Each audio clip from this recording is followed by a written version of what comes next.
Hello friends, तो आज हम एक और क्वेश्चन सॉल्व करेंगे जो कि ट्रांसमीटर पे बेस्ड होगा। तो क्वेश्चन ये है, the transmitter power is 10 watt, it is increased by an antenna gain of 30 dB, the effective radiated power in watt is. तो क्वेश्चन ये बोल रहा है कि कोई भी जो ट्रांसमीटर है उसका जो पावर है, ट्रांसमिटिंग पावर, वो 10 वाट है, लेकिन उसका जो गेन है वो 30 dB है। तो उसकी इफ़ेक्टिव जो फाइनल इफ़ेक्टिव रेडिएटिव पावर होगी वो कितनी होगी, वाट में पता करना है। तो हमें पता है कि जो इफ़ेक्टिव रेडिएटिव पावर का फॉर्मूला होता है वो ये होता है, हम इसको ERP से डिनोट कर देते हैं। Effective radiative power equal to PT into G. तो PT यहाँ पे क्या है, ट्रांसमीटर पावर, और जी क्या है, गेन। तो इस हिसाब से हमारा क्या होगा, ERP इक्वल टू PT कितना है, 10 वाट, बट गेन है वो कितना दिया गया, 30 dB। अब ये 30 dB है, चूँकि डायमेंशन मैच नहीं करे तो हमें 30 dB को नॉर्मल गेन में कन्वर्ट करना पड़ेगा। उसके लिए हम फार्मूला यूज करते हैं, जो भी गेन वाला फार्मूला होता है, तो gain in dB equal to 10 log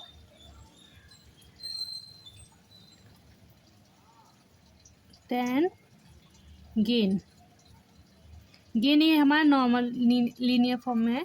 तो इसमें क्या होगा, तो हम यहाँ पे 30 रखेंगे, 10 log 10 गेन, तो ये डिवाइड में आ जाएगा, 30 divide by 10 equal to log 10 G log 10 G. तो गेन कितना होगा, गेन हो जाएगा हमारा 10 टू द पावर, ये एंटी लॉग ले लेंगे, 10 टू द पावर 3, यानी कि गेन हमारा आ गया 1000।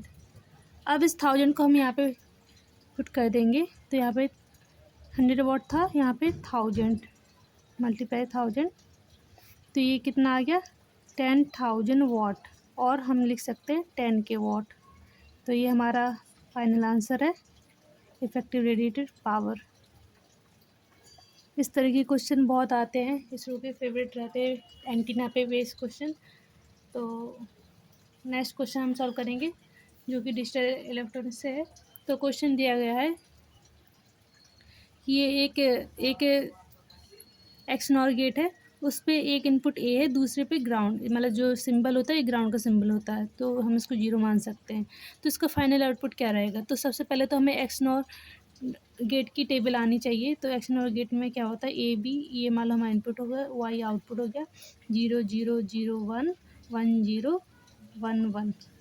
तो 0 0 पे क्या रहता है, मतलब ये जैसे एक्स और गेट का ना अपोजिट रहता है। एक्स में क्या रहता है कि सिमिलर पे आउटपुट रिजल्ट 0 रहता है, और डिसिमिलर पे हाई रहता है।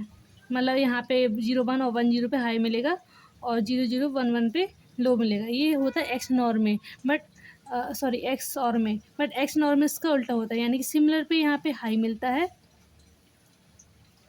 यहाँ पे भी 1 1 सिमिलर है तो यहाँ पे हाई मिलेगा, यहाँ पे 0 1 और 1 0 पे लो मिलेगा।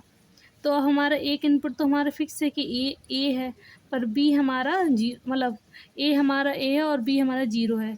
तो हमें देखना पड़ेगा कि इसका रिजल्ट क्या आएगा।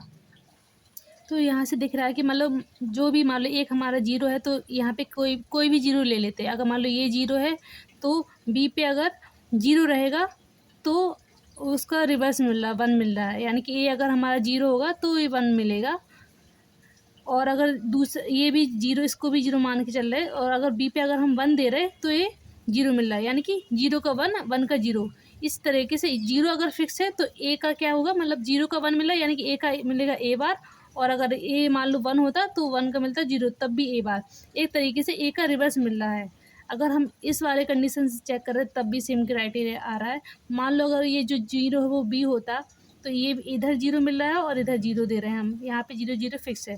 तब क्या हो रहा है, अगर ए हमारा 0 है तब भी ये वाई, तो जब ये 0 है, दोनों ही 0 हैं, तब क्या होगा, इस वाले 0 पे अगर मान लो 0 है, तो अगर ये 0 है तो ये यहाँ पे मिल रहा है 1, यानी कि अगर ए मान लो 0 है तो उसका उल्टा मिल रहा है 1, यानी कि ए बार मिलेगा। अगर ये वाले 0 यहाँ पे सोच के चल रहे हैं तो यहाँ पे अगर मान लो हम 1 दे रहे हैं, अगर मान लो ए 1 है तो यहाँ पे आउटपुट पे क्या मिल रहा है, 0 मिल रहा है। यानी यहाँ से क्लियर होता है कि हम अगर ए हमारा ये एक इनपुट फिक्स 0 है तो इसका उल्टा रिवर्स ए बार मिलेगा, तो इसका रिजल्ट आएगा ए बार, यानी कि फाइनल आंसर हमारा ऑप्शन सी रहेगा, ए बार। Thank you.